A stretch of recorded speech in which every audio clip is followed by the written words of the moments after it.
Hello বন্ধুরা, তোমরা কেমন আছো? তোমাদের কাছে আবার একটা নতুন ভিডিও নিয়ে চলে এসেছি। সাবুর পকোড়া। এখানে একদিন আগে সাবুটা ভিজিয়ে রেখেছিলাম। এখানে সাবুটা ভিজিয়ে রাখা হয়েছিল। এখানে সাবু আছে, আলু সিদ্ধ আছে, পেঁয়াজ কুচানো আছে, লঙ্কা কুচানো আছে, ধনে পাতা আছে, তারপরে ধনে গুঁড়ো একটু টেস্ট হওয়ার জন্যে মশলা দেওয়া হয়েছিল, একটু ধনে গুঁড়ো দেওয়া হয়েছিল, তা জিরে গুঁড়ো দেওয়া হয়েছিল, হলুদ সামান্য অল্প হলুদ, একটু লঙ্কা, নুন দিয়ে এটাকে ভালো করে ম্যারিনেট করা হচ্ছে, মাখা হচ্ছে। এইটা দুজন হেল্প করেছে। এখানে আছে আমার মেজো জাও আছে, আমার ছোটো জাও আছে। এই যে মাখছে, এটা হচ্ছে আমার ছোটো জা। ও ওইটাকে ম্যারিনেট করছে। এটা ভালো করে মাখতে হবে, কেন আলু আছে, সাবুটাকে ভালো করে মাখিয়ে সাবুটাকে একদম করতে হবে। এখানে আলু সিদ্ধ আছে। এখানে আমার ছোটো জা ভালো করে ওইটাকে মাখিয়ে নিচ্ছে। মাখিয়ে নেওয়ার পর এর মধ্যে আরেকটা মশলা দেওয়া হবে, ঠিক আছে? এখানে আরেকটা মশলা দেওয়া হবে, দিলে কেন যেটা হাতের মধ্যে ছেঁটে যাচ্ছে না, ওর জন্য এখানে আরেকটা মশলা দেওয়া হবে। এখানে আমার মেজো যা ওই মশলাটা দিয়ে দিল। এখানে মশলাটা দিয়ে দিয়েছে।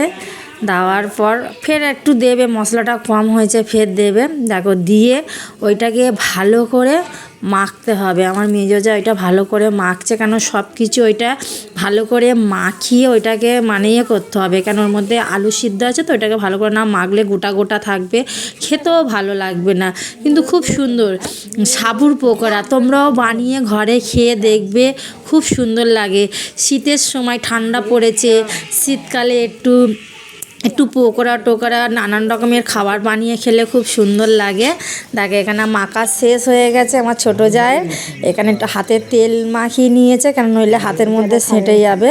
ও এবারে ওই সাবুটাকে ভালো করে মাখিয়ে নিয়েও এবারে ওইটাকে ভালো করে করছে, করে এবার তেলের মধ্যে ছাড়বে, এটা ভাজা হবে। ও ভালো করে এটা হাতের মধ্যে ওইটা করে নিচ্ছে, নিয়ে ওইটা এবার তেলের মধ্যে ছাড়া হবে, ওইটা ভাজা হবে। আমরা প্রথমবারই এইটা খাচ্ছি, এর আগে আমরা কোনো দিন করে খাইনি। আমরাও ফোনেই দেখেছিলাম, দেখে তাহলে বললাম চলো। আজকের আবার একটু বৃষ্টিও হচ্ছিল, হালকা হালকা একটু বৃষ্টি হচ্ছিল, ঠান্ডা ঠান্ডা বৃষ্টি হচ্ছে, আরও ঠান্ডা পড়বে। এখানে আমার ছোটো যা বানিয়ে বানিয়ে তেলের মধ্যে ছাড়ছে, আমার মেজো যা ভাসছে। দেখো তোমরা, চলো তোমাদের সাথে একটু গল্পও করে নিই, কেন ওখানে ভাজা হচ্ছে। এবারে হালকা হালকা বৃষ্টি হচ্ছিল একটু আমাদের এখানে, তা বৃষ্টি পড়ছিল, তা আমরা বলি চলো তাহলে একটু কিছু খাবার বানানো হোক। তা কি খাবার খাওয়া যাবে? তাও একদিন আগে আমরা বলে রেখেছিলাম সাবুর পকোড়া খাবো, কেন সাবুর পকোড়া খেতে গেলে সাবুটাকে তোমাকে একদিন আগে ভিজিয়ে রাখতে হবে। তার জন্যে এবারে এইসব একটু খাবার বানানো হলো সন্ধেবেলায়। এখন বাজে সন্ধে 7টা বাজে, এখন এগুলো বানিয়ে খাওয়া হবে। তোমাদের দাদাভাই এখনও বাড়িতে আসেনি, কাজে গেছে। তোমাদের দাদাভাইকে ফোন করেছিলাম, তোমাদের দাদাভাই বললো হ্যাঁ আমি রাস্তায় আছি, আমি যাচ্ছি।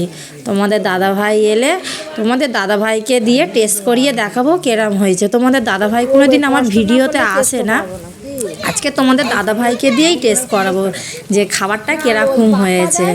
তারপর এখানটায় ভাজা হয়ে এসেছে, লাল লাল হয়ে গেছে ভাজা, একটু মচমচে হবে, আরও গরম গরম খেলে খুব ভালো লাগে।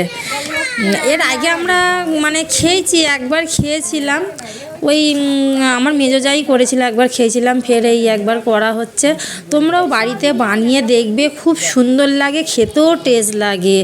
সাবুটাকে একদিন আগে ভিজিয়ে রেখে দেবে, কারণ ওটা ভালোভাবে না ভিজলে জিনিসটা গলবে না। দেখো এখানে আমার গল্প করতে করতে আমার ভাজাও ভাজা হয়ে এসেছে। এবারে ওইটাকে তোমরা বাড়িতে বানিয়ে খেয়ে দেখবে কেমন লাগে, আমাকে কমেন্ট করবে। কীরকম তোমরা খেয়ে আমাকে কমেন্ট করবে যে কীরকম লেগেছে। তোমরাও বানিয়ে খাও, আমার বিশ্বাস তোমাদেরও ভালো লাগবে।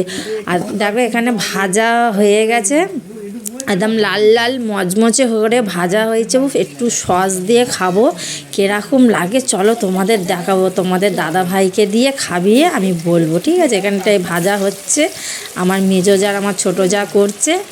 এইদিকে ভাজা আধ কিছুটা হয়ে গেছে, এখনও কিছুটা ভাজা হবে। তা যেটা তোমাদের বলছিলাম, আমার ভিডিও যদি তোমাদের ভালো লাগে, দেখো এখানে আমার মেয়ে ওর বাবা চলে এসছে কাজ দিয়ে, ওর বাবাকে দিয়েছে খেতে। তোমাদের দাদাভাই খেয়ে বলবে কীরকম হয়েছে। দেখো এদিকে তোমাদের দাদাভাই খাচ্ছে, কিন্তু তোমাদের দাদাভাই বলবে খুব সুন্দর হয়েছে। তোমাদের দাদাভাই প্রথম এটা খাচ্ছে, আমরা খেয়েছিলাম কিন্তু তোমার দাদাভাই খায়নি, এটা তোমার দাদাভাই প্রথম খাচ্ছে। তোমার দাদাভাই বলছে খুব সুন্দর হয়েছে। যেটা বলছিলাম, আমার ভিডিও যদি তোমাদের ভালো লাগে সাবস্ক্রাইব করবে, লাইক করবে, কমেন্ট করবে। আর তোমরা এটা অবশ্য বাড়িতে বানিয়ে খেয়ে আমাকে বলবে কীরকম হয়েছে, ঠিক আছে? দেখো তোমাদের দাদাভাই বলছে খুব সুন্দর হয়েছে। চলো, এইটুকুই ভিডিও ছিল, এর পরের ভিডিও তোমাদের পরে বলবো। টাটা।